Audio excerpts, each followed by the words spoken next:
Atos dos Apóstolos, capítulo 10, do versículo 22 a 33, diz assim a palavra do Senhor: E eles disseram: Cornélio, um centurião, homem justo e temente a Deus e de boa fama, entre todas as nações dos judeus, foi avisado por Deus através de um santo anjo, para que te enviasse à sua casa e ouvisse as suas palavras. Então, chamando-os para dentro, os alojou. No dia seguinte, Pedro foi com eles, e certo irmão de Jope o acompanhou. E no dia seguinte, eles entraram em Cesareia, e Cornélio os esperava, tendo já chamado os seus parentes e amigos mais próximos. E enquanto Pedro entrava, Cornélio encontrou e saiu, caindo aos seus pés, o adorou. E Pedro disse: Levanta-te, levanta-te, porque eu também sou homem. E falando com ele, entrou e achou muitos que haviam ali se reunido. E ele disse-lhes: Vós sabeis que é uma coisa ilegal para um homem judeu se reunir ou se aproximar de alguém de outra nação. Mas Deus me mostrou que não deveria chamar nenhum homem de comum ou de imundo. Portanto, ao ser chamado, eu vim a vós sem contradizer. Por isso, eu pergunto: qual é a intenção que tendes me chamando? E disse Cornélio: há 4 dias eu estava jejuando até a esta hora, a hora 9, e orava em minha casa, e eis que um homem em vestes brilhantes se apresentou diante de mim e disse: Cornélio, a tua oração foi ouvida, e as tuas esmolas estão em memória à vista de Deus. Envia, pois, a Jope a mandar chamar Simão, por sobrenome Pedro. Ele está alojado na casa de um certo Simão curtidor, junto do mar, o qual vindo falará contigo. E imediatamente mandei chamar-te, e tu fizestes bem em vir. Agora, pois, estamos nós todos presentes diante de Deus, para ouvir todas as coisas que te foram ordenadas por Deus.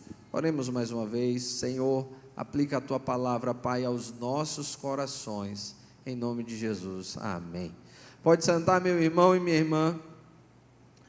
Vivemos num tempo em que a individualidade se tornou a sua grande marca. Nós estamos numa sociedade cada vez mais individualista, e junto com o individualismo vem o isolamento social. Antigamente, quando a gente era mais jovem, e eu acho que os irmãos viveram esse momento, a gente ia para a rua, ia para a praça de noite, e a gente via aquela praça cheia de gente, era uma coisa linda. Eu cresci indo para o interior do Pastor Altino, eu ia sempre para o interior, mesmo interior porque minha mãe é de lá, e eu cresci indo para o interior, e nas férias eu ia, e quando a gente chegava ao início da noite, estava aquela multidão de pessoas ali na praça, e ela enchia, e não importava o que fosse, a praça estava cheia, porque as pessoas tinham o hábito de se relacionar. Alguns anos atrás eu fui fazer uma visita a um primo meu, lá na mesma cidade, e aí de noite eu saí. Quando eu saí, eu olhei e a praça estava vazia.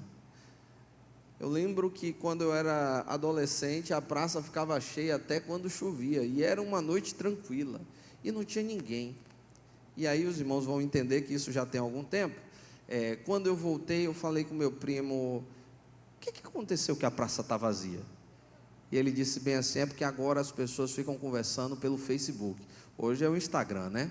Mas naquela altura era o Facebook. E elas não vão mais para a praça. Não faz muito sentido, mas vocês moram numa cidade pequena, todo mundo mora um do lado do outro, por que precisa ir para a rede social? Não, é porque agora o pessoal conversa pelo Facebook, o pessoal não quer mais ir para a rua. E a gente vai criando esses hábitos que nos isolam e nos deixam dentro de um quadrado. E tem inclusive gente na igreja que já não vem mais para a congregação, porque ele fica dentro do quarto dele e ele acompanha do quarto dele. Mas, meus irmãos, Deus quer que nós tenhamos esse convívio, esse relacionamento. Deus quer que nós estejamos um atrelado ao outro. Deus quer que nós tenhamos esses momentos que às vezes acontecem aqui, em que nós nos desentendemos, nós nos chateamos. Deus quer que nós tenhamos esse convívio. que nem sempre é plenamente harmonioso. Às vezes acontecem coisas difíceis. Quem já teve algum momento, já viveu algum momento que se chateou na igreja? Levanta a mão. Quem já se chateou? Olha aí, pode baixar. Quem nunca se chateou na igreja? Levanta a mão. Olha aí. Talvez você não tenha percebido o que aconteceu, ou seja novo demais aqui. Mas você vai ter incômodos, você vai ter chateação. Talvez em algum momento você queira uma coisa e as pessoas queiram outra. Talvez em algum momento você tenha uma opinião e as pessoas tenham outra. E isso é natural no convívio, porque nós vamos um modelando ao outro. E Deus escolheu que a igreja fosse isso. Igreja não é online, igreja é presencial. Não existe igreja home office. Não existe igreja EAD. A igreja é presencial. Eu e você precisamos estar juntos, convivendo, nos relacionando, concordando, discordando, nos irritando, perdoando, aprendendo a ter longanimidade, porque tudo isso acontece no convívio. Olha quantas palavras são nos ditas sobre o que nós devemos fazer uns com os outros. Como é que você vai ter paciência com o irmão virtualmente se você não está convivendo com ele? Você precisa estar no dia a dia com o irmão, aquele irmão que sempre discorda de você. Você não sabe como ele é uma bênção na sua vida. Aquele irmãozinho que te tira do sério, ele é uma bênção, eles estão te abençoando. Eles estão te ensinando tantas coisas que você não sabe, e eles estão te preparando para a eternidade. Porque na eternidade estaremos todos juntos, para todos sempre, diante do Cordeiro, adorando ao Cordeiro. Se você não gosta da noiva, eu acho que você vai ter dificuldade de participar do casamento. A igreja é essa comunidade fantástica. E por que eu estou falando sobre isso, irmãos? Cornélio estava em jejum, no seu canto, sozinho. E aí o anjo aparece a Cornélio. E meus irmãos, na nossa expectativa, o anjo devia dar logo um curso completo de discipulado, com todas as lições, e batizar Cornélio, se possível fosse. Como eu tenho ouvido algumas pessoas falarem, a igreja sou eu. Só se você for esquizofrênico, sofrer de transtorno de múltiplas personalidades. Porque palavra igreja significa ajuntamento, congregação, assembleia, povo reunido. Não tem como ser igreja sozinho. Você é templo do Espírito Santo, mas igreja é a comunidade, é o povo de Deus. Você só é igreja no meio do povo de Deus, junto com o povo de Deus. Igreja é uma congregação. O anjo podia ter dado um discipulado completo a Cornélio, mas tudo que o anjo faz é dizer assim, procura um homem chamado Pedro, porque Deus quer trabalhar por meio de pessoas. Deus é um Deus que age por meio de pessoas. Nós temos a tendência a achar que Deus vai fazer tudo de forma sobrenatural, usando os anjos, tendo eu e você.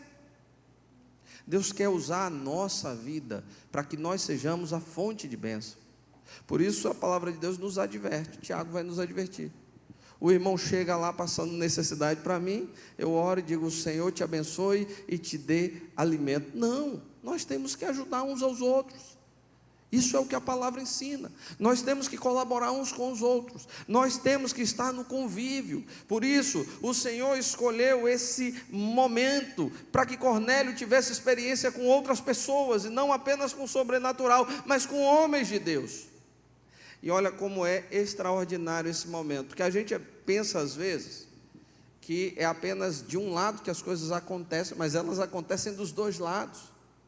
Para que Pedro evangelizasse Cornélio, Deus tinha que trabalhar no coração de Pedro e nos preconceitos que havia dentro do coração de Pedro, porque sim, Pedro era um homem preconceituoso. Ele mesmo nos revela isso ao final desse texto. Eu só estou aqui porque Deus me orientou que eu não posso considerar imundo ou comum qualquer homem, porque isso não é permitido. Eu fui criado de uma maneira que eu não podia me relacionar com você. Então Deus foi trabalhando no coração, na vida de Pedro, para que Pedro estivesse habilitado para conviver com Cornélio. Ao mesmo tempo, Deus foi trabalhando no coração de Cornélio, de maneira que, apesar das suas limitações e dificuldades, Cornélio tivesse a humildade de buscar socorro, orientação sobre as coisas de Deus, como um pescador que estava junto a um curtidor. Um pescador ainda judeu, de um povo dominado pelos romanos, sendo Cornélio um líder do exército romano. Deus vai trabalhando no nosso coração. essa multiplicidade de pessoas, de posições, de formas, isso é a maravilha da graça de Deus entre nós. Nós somos distintos, nós somos diferentes, nós moramos em lugares diferentes. Eu tenho visitado muita gente com o irmão Eudes, o irmão Osias, a irmã Hilda e alguns outros irmãos. E de vez em quando a gente vai em algumas casas que você olha assim, nossa, chegamos quase na casa, sabe, no castelo de Buckingham, sabe? Parece que a gente está entrando ali, porque é de uma grandeza. E às vezes a gente vai naquela casazinha simples, humilde, que não tem muitas coisas. E meus irmãos, a sensação é a mesma, porque é o povo de Deus, independente da condição financeira. É o povo que Deus amou, são as pessoas que Deus entregou a sua vida, sejam elas ricas, sejam elas pobres, sejam elas extremamente cultas, sejam elas praticamente não alfabetizadas. É o povo de Deus, e esses diversos, diferentes, quando eles se unem, Deus é glorificado. Deus mostra a esse mundo que a sabedoria dele é superior à sabedoria dos homens, porque os homens se agregam de acordo com os seus valores, seu status social, suas profissões, suas preferências, mas os homens e as mulheres de Deus se agregam de acordo com o poder e o agir sobrenatural do Espírito Santo de Deus. Amém? O Deus que junta judeus e gentios é o Deus que opera nessa igreja aqui hoje. Ele junta ricos e pobres, Ele junta pessoas cultas e pessoas analfabetas, Ele junta pessoas que vieram de um berço nobre e pessoas que sequer sabem quem são os seus pais, porque Ele é tudo, sobre todos, para todos sempre, e a Ele deve ser dada toda a glória. Amém? Mas desse encontro maravilhoso, que dá cara à igreja dos gentios, e por isso eu estou falando sobre esse âmbito coletivo, há algumas características em Cornélio que são importantes para a minha vida e para a sua vida, e eu queria destacar essas características. Primeira coisa que nós encontramos na caminhada e na vida de Cornélio, é que Cornélio não era um homem totalmente preparado, ele não estava pronto, mas ele era um homem com um coração evangelístico. Coração de Cornélio era apaixonado por Jesus. Às vezes você vai conversar com algumas pessoas, e eu de vez em quando até ouço isso: não, fulano é o crente agente secreto. Não, fulano ainda não é crente.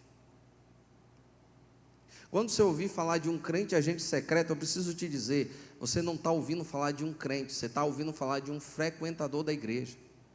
Porque quando a gente se torna crente, quando a gente recebe o Senhor Jesus, Ele se torna o nosso assunto. Não tem como, você não consegue esconder a paixão que você sente pelo seu Salvador. Ele é o assunto na sua boca, Ele é o assunto na sua vizinhança. Você passa a ser o chato, porque tudo você coloca Jesus no meio.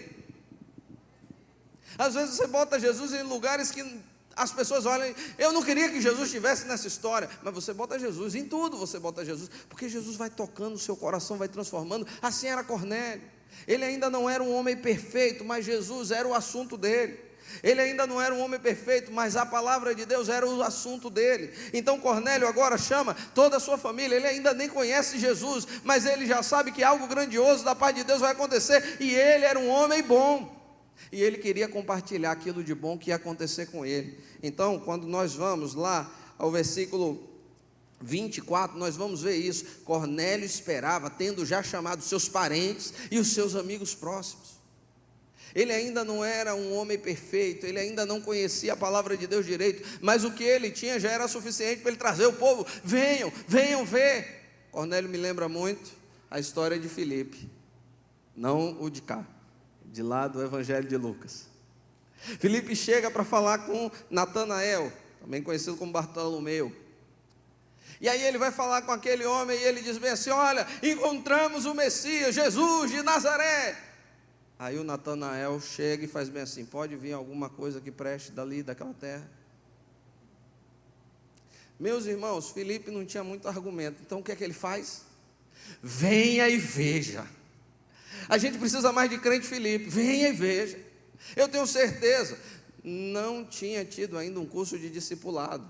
Cornélio ainda não tinha aprendido 5 formas de evangelizar. Cornélio ainda não tinha aprendido tudo que você precisa sobre as leis espirituais. Mas Cornélio sabia de uma coisa: Deus estava entrando na história dele, e as pessoas precisavam saber disso também. Então Cornélio começa a apresentar a mensagem do Senhor, a mensagem da salvação. Cornélio é um exemplo para mim e para você, porque quando nós amamos a Deus, nós fazemos com que isso seja conhecido. Eu não conheço ninguém que esteja apaixonado e a paixão seja secreta. Conheço. Quando você começa a gostar de alguém, minha irmã, se alguém disser que está apaixonado por você, mas não quer que as outras pessoas saibam, corra, que você está diante de um problema enorme. Está sendo enganada, cuidado. Cuidado, está sendo enganada. E às vezes dentro da igreja acontece, porque tem malandro em todo lugar. Tome cuidado. Ah, não, ele canta. Não sei de nenhuma história de ninguém cantando, senão, se eu souber, eu tiro, tá? Ah, ele canta, é um homem de Deus, ele só não quer se comprometer, então caia fora, você está diante de um pilantra. Porque se é um homem de Deus, está apaixonado por você, se te procurou e pretende casar contigo, vai querer que todo mundo fique sabendo. Se é assim nos relacionamentos, imagina no nosso relacionamento com aquele que nos salvou das trevas, da perdição, do inferno, com o seu amor, o seu sacrifício na cruz do Calvário, morreu para que eu e você pudéssemos escapar da morte e vivermos uma nova vida. A paixão que nós devemos ter pelo Senhor deve tomar todo o nosso ser. Não há lugar para segredo. Aliás, o amor ao Senhor e o amor àqueles que estão conosco deve nos levar a compartilharmos o Senhor com todas as pessoas. Eu, alguns anos atrás, ouvi um testemunho de um irmão, e eu achei muito interessante aquela história. Ele disse que foi um dia na igreja, convidado por um amigo, e naquele dia ele ouviu um sermão que falava sobre Barnabé e Jesus, e a escolha que foi feita pelo povo que estava ali. Quando foi perguntado a eles: vocês querem Barnabé ou Jesus? Ou Barrabás, obrigado, ainda bem que vocês leram a Bíblia. Barrabás ou Jesus? E o povo gritou o quê? E aí ele contando: olha, eu ouvi essa história, eu ouvi esse sermão, o Senhor falou no meu coração, me converti e voltei para casa. E aí quando cheguei em casa, eu disse: mãe, vou ser crente agora. E aí a mãe disse: você vai seguir a lei dos crentes, por quê? Eu preciso te contar uma história sobre Barrabás e Jesus. E tudo que ele tinha era aquela história. Chegou na rua, procurou os amigos todos, e um a um ele foi dizendo: olha, agora eu sou crente, não vou mais participar de tal coisa, não vou mais para tal lugar, não vou mais fazer tal coisa. Porque às vezes a gente pensa que ser crente é não fazer, não viver, né? Mas um a um, quando as pessoas perguntavam por quê, ele dizia: olha, eu preciso te contar uma história sobre Barrabás e Jesus. E ele usava isso, e ele disse: eu fiquei tempos falando sobre Barrabás e Jesus, era o único assunto que eu tinha. Depois de algum tempo na igreja, aprendendo um pouco o evangelho, chamaram ele a primeira vez para pregar. Só tinha um assunto que ele tinha segurança para falar, que era... Então, com o pouco que ele tinha, ele foi evangelizando muitas pessoas. Depois o Senhor o chamou ao ministério. Hoje ele é pastor. Meu irmão e minha irmã, se nós amamos o Senhor Jesus, com o pouco que nós temos, nós vamos compartilhar Jesus Cristo. Aqui está um homem que amava a Deus. Ele ainda não conheceu o Senhor plenamente, mas o pouco que ele tinha era suficiente para que ele pudesse apresentar aquele pouco aos seus amigos e familiares. O texto continua, e agora nós temos o registro do encontro entre Cornélio e Pedro. E como eu disse, Cornélio ainda não era um homem perfeito. Nós vemos algumas diferenças entre Cornélio e Pedro, e os últimos 2 sermões trataram sobre isso.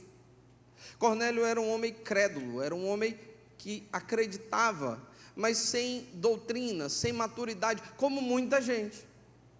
Tem muitas pessoas que são excelentes pessoas, e elas são muito crédulas, mas lhes falta conhecimento da palavra, lhes falta doutrina. Por isso Timóteo, é orientado pelo apóstolo Paulo, que ele deve pregar com longanimidade a sã doutrina, para a salvação, não apenas dele, mas daqueles que são os seus ouvintes. Cornélio era um homem que desejava o Senhor, que buscava o Senhor, mas era um homem que ainda era sem doutrina, e ele precisava ser orientado. Então Cornélio começa a sua jornada, ele começa a sua caminhada, apresentando um pouquinho do seu passado, um pouquinho dos traços da sua cultura. Cornélio começa a sua caminhada agora com Pedro, agindo como um idólatra. O texto diz que ele se ajoelhou para prestar culto a Pedro, para adorar Pedro. Ele se curvou diante de Pedro, sinal de humildade, mas ele também estava, de certa maneira, adorando a Pedro, porque havia um coração disposto, mas não havia conhecimento da palavra de Deus. Ele não conhecia, por exemplo, o primeiro mandamento. O que é que o primeiro mandamento ensina? Amém, EBD está funcionando. Não terás outros deuses diante de mim. Ele não conhecia. Então ele vem de uma cultura que tem traços ruins, traços pecaminosos, porque o pecado ele invade também a cultura. O pecado destrói a nossa vida também por meio da cultura, que é corrompida pelo pecado. Mas há uma característica aqui em Cornélio que é fantástica.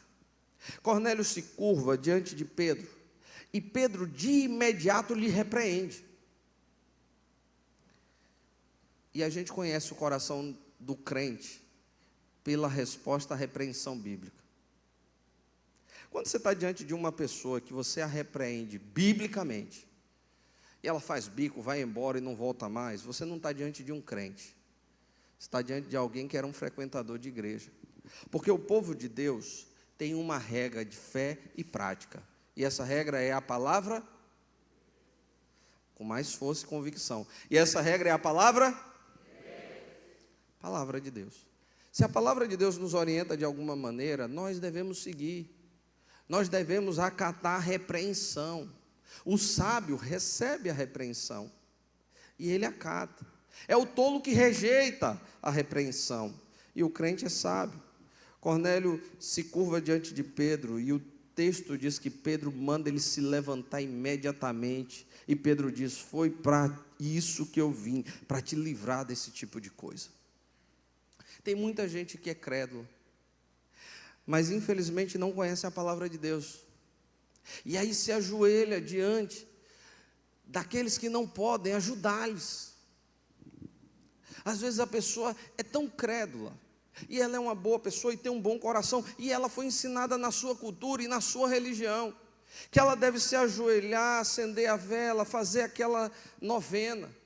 Mas a palavra de Deus nos ensina que só existe um mediador entre Deus e os homens. Só há um que pode resolver os nossos problemas. Só há um diante do qual nós devemos nos ajoelhar. E o nome dele é Jesus Cristo. É por isso que o próprio Pedro vai repreender a Cornélio. E nós vemos aqui em Cornélio uma mudança de atitude. Cornélio está sendo agora doutrinado, ele está aprendendo. Por isso que é importante você que se torna crente, buscar alguém que seja um crente mais maduro, porque os crentes mais velhos vão te ajudar a ser um crente melhor. Cornélio aceita a repreensão, aceita a correção, e agora Cornélio está pronto para um novo momento na sua vida. Então a gente encontra agora o terceiro momento na vida de Cornélio. Agora o texto diz que Cornélio pede a Pedro que lhe dê a orientação daquilo que Deus tinha colocado para ele. Versículo final: imediatamente mandei chamar-te, e tu fizestes bem em vir. Agora, pois, estamos todos presentes diante de Deus, para ouvir as coisas que por Deus te foram ordenadas. Meu irmão, Cornélio nos ensina que quando nós nos reunimos diante do Senhor, nós devemos ter altas expectativas. Às vezes a gente vem para a igreja e a gente vem, sabe, de forma tão mecânica. Estamos acostumados, relógio desperta, a gente levanta, bota a roupa, as mulheres se maquiam, alguns homens também, mas as mulheres se maquiam, né? Maquiam, né? As mulheres se maquiam, ajeitam o cabelo. Tem homem também que vai ajeitar o cabelo, a barba. André mesmo ali é meia hora penteando aquela barba. Mas às vezes a gente vai fazendo esse tipo de coisa e a gente perde de vista que mais importante do que as vestes exteriores são as interiores. Mais importante do que simplesmente estar aqui é como o meu coração vem para este lugar. Às vezes a gente entra aqui e a gente conversa com todo mundo e a gente esquece de falar com aquele que é a razão de nós estarmos aqui. Nós percebemos ali em Cornélio uma atitude diferente. Cornélio é um homem que quer ouvir a palavra de Deus, ele tem expectativas. O que é que Deus mandou falar para mim hoje? Como será bom, meu irmão, se eu e você sairmos de casa dizendo: Senhor, o que é que o Senhor tem para mim hoje? Qual é a sua mensagem para a minha vida hoje? O que é que o Senhor vai falar comigo no culto hoje? Como eu serei corrigido, tocado, advertido? Como eu serei encorajado pelo Senhor hoje no culto, Senhor? Nós precisamos entender que o culto não é uma atividade meramente humana, ela é uma atividade sobrenatural. Meus irmãos, às vezes a gente perde isso de vista. O culto se torna só ritos feitos por pessoas habilidosas. E às vezes eu e você deixamos de cultuar e começamos a vir aqui para sermos cultuados.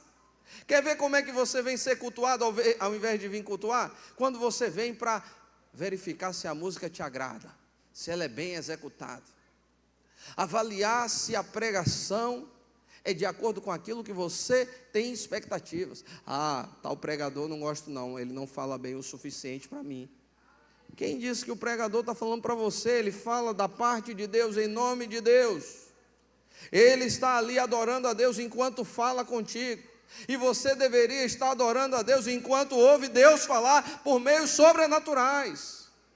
O nosso Deus fala até por meio de mulas, que dirá por meio de homens. Mas às vezes o meu coração e o seu não estão prontos para ouvirmos a voz de Deus, porque a gente não saiu de casa para ouvir a voz de Deus. Aí você chega aqui e diz assim: eu não gosto dessas músicas, então eu não vou cantar. Eu não gosto da maneira como as pessoas cantam, está muito ruim. E eu espero que a gente esteja cada vez melhor, porque quem canta aqui não está cantando para vocês, está cantando para aquele que vive e reina para todos sempre, está tocando para aquele que vive e reina para todos sempre. Mas eu e você não viemos aqui consumir uma programação, nós viemos prestar um culto a Deus. E você tem que cantar com todo o seu coração, da melhor maneira, com todo o seu entusiasmo, porque é para Deus que você faz isso. O culto não é um ato feito pelos importantes que estão em cima e acompanhado pelos espectadores que estão embaixo. Não, o culto não é isso. Aliás, uma das coisas que a reforma fez foi lembrar-nos de que o culto é um ato do povo de Deus reunido. Então você não vem ouvir músicas que são as melhores ou as que você gosta, você vem louvar ao Deus Todo-Poderoso. Às vezes, pela sua misericórdia, você louvará com músicas que você entende, que tem um ritmo que te agrada, mas ainda que as músicas sejam totalmente diferentes das suas expectativas, você canta para Deus e não para os homens, você adora a Deus e não aos homens, você lê a palavra de Deus e você vem preparado para ouvir o que Deus quer te falar. E essa é a maravilha do culto, porque às vezes a gente vem, e meus irmãos, quantas vezes na minha vida eu fui ao culto, entregar o culto ao Senhor, e o Senhor não me falou pelo pregador, às vezes Ele me falou por uma música, às vezes Ele me falou por uma oração, às vezes Ele falou também pelo pregador, mas como é bom quando o nosso coração está com expectativas. Deus, o que é que o Senhor tem a me dizer? Senhor, como é que o Senhor quer falar comigo? Eu me recordo que uma vez eu estava vivendo um momento muito complicado na minha vida, muito complicado, e eu estava orando ao Senhor. E orando ao Senhor, eu fiz: olha, vou procurar uma mensagem aqui na internet para ouvir. E eu abri lá num canal do YouTube de uma igreja conhecida, botei o culto, fui acompanhando. E quando chegou na hora da pregação, era exatamente aquilo que eu precisava ouvir. Tenha expectativas diante de Deus quando você vem à casa do Senhor. Você não está vindo a um clube, você não está vindo a um lugar qualquer. Este lugar é santo, foi separado pelo povo de Deus, para que o santo Deus possa falar com cada um de nós. Neste lugar o Senhor está presente, Ele responde as suas dúvidas, Ele responde as suas orações, Ele fala contigo coisas sobrenaturais, quando o seu coração está pronto.